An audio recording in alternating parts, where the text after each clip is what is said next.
Əziz və çox dəyərli Yüksək Xidmətin əməkdaşları dəfələrlə bu təxribat barədə Qafqazın şeyxinə də məlumat vermişəm, yazmışam ki, bəs oğlumuz bu cür təxribat xarakterli olan işlərlə məşğuldur.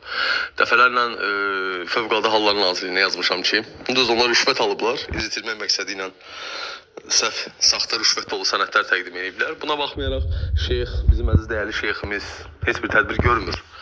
Ya da olmasa bu İslam aləminin şeyxidir, bu İslam Qafqaz Müsəlman İdarəsinin rəisidir. İlk növbədə daha düzgün olardı ki, bəs bu təxribatla bağlı narkotik dövrəsidir, silah alveridir, kiber cinayətkarlıqdır, bu bir çox şaxəli cinayətlərin özündə əks elətdirən cinayətkar dəstə barədə, Mehriban xanımın ünvanına deyilən söyüşlər barədə, xarici vətəndaşlarla olan əlaqələri barədə, cəsusluqlar barədə məlumat vermişəm. Yalvarış hissləri içində şeyxə bildirmişəm ki, şeyx son qoyun buna, aləmi dağıtmayın.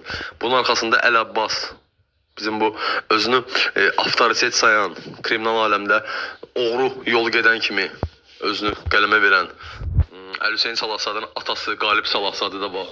Bu təxribatda bu bir növ çox üzr istəyirəm ifadəmə görə ilana zəhər verən kərtənkələ məsonlardılar. Bunların kriminal ictimai, necə deyərlər, müəllimləri, kriminalları inkişaf elətdirməndə olub Bəhəddin keçmiş Zakir Qaralovun qohumu, o da Alfons, Çinlərlə, nə bilim, Vasimiv deyirlər, nə deyirlər, ondan vururlar. Yəni bunlar mən belə başa düşürəm ki, əslində dəlixanalıq olan insanlar bunlar da əslində bunların müalicə ehtiyacları var. Bunlar müalicə almalıdırlar. Yəni bir insan necə şizofren, necə xəstə biri olmalıdır ki, aparsın oğlunu qoysun türməyə, türmə yolu öyrətsin. Yəni bunun özü debillikdir, cibilizmdir, bu xəstəlikdir, bu adamın beyni işləmir.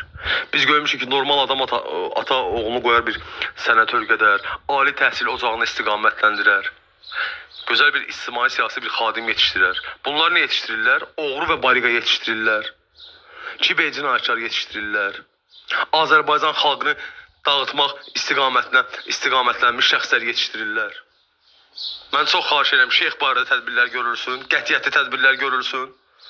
Onun qızı barədə tədbirlər görülsün, hansı ki 2022-ci ildə zəng edib mənə axmaq dini məsləhətlər verirdi. Hansı ki Vilayət Eyvazova torba tikildi, hansı ki General Əbülfət Rızayevə torba tikildi, belə deyək. Mən çox xahiş və tələb edirəm mən bunları. Mən Azərbaycan vətəndaşıyam, bunları tələb etməyə mənim haqqım da var.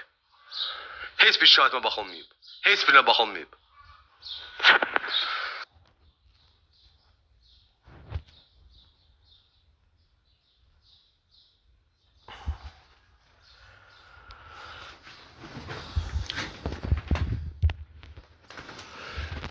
Gördüyünüz kimi şikayətlər 2019-cu ildən bəri 2025-ci ildə artıq ünvanlanır daimi olaraq Yüksək Xidmətinə və lazımi qurumlar da bu barədə məlumat alırlar, əldə ediblər. Buna baxmayaraq bu təxribat hələ də davam edir.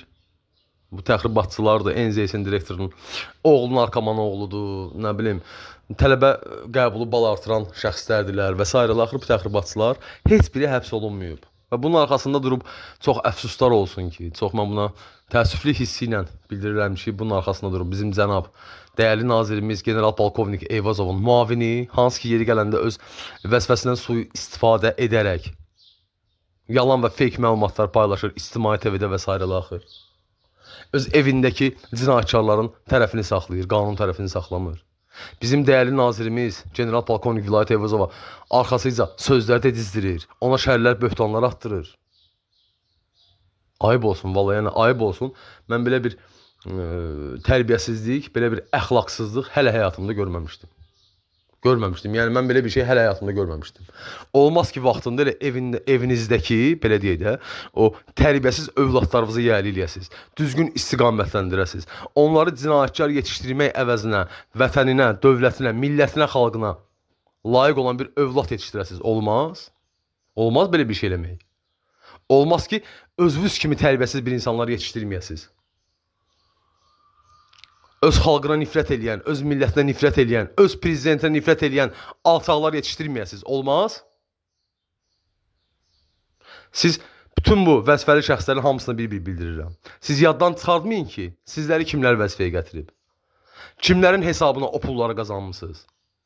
Və sizlərin övladlarınızın ixtiyarı zərrə qədər də olsun yoxdur ki, prezidentin birinci ailənin ünvanına artıq söz deyəsiniz. Nəyə görə? Pula görə?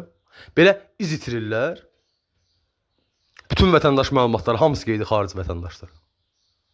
Xarici vətəndaşlar bank məlumatları və s. axır Azərbaycan Respublikası daxilində törədilən bütün kiber cinayətkarlıqlar xarici vətəndaşların əli ilə olunurdu.